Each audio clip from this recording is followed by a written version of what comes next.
Paano ba mag-register ng product sa inventory? First, punta lang sa inventory, add new record, ilagay lang natin yung product name.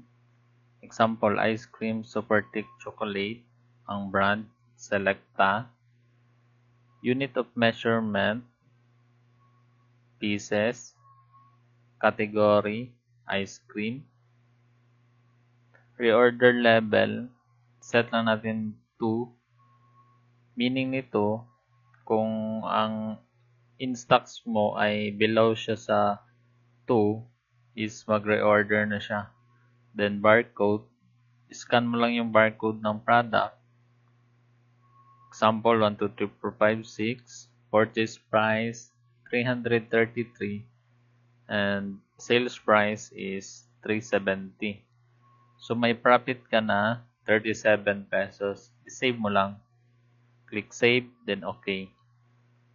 So ito na siya. Next, kung maglalagay ka ng in-stock, kung ilang piraso yung in-stock mo, first, punta ka lang sa menu, then receiving inventory, new record, example, scan natin yung product. Yan. Then, nag-receive tayo ng 10 pieces na ice cream. Then, i-click mo lang yung save. Show print preview. Yes. So, ito na yung resibo. Pwede nyo i-print. Ngayon, balik ka sa menu, then inventory.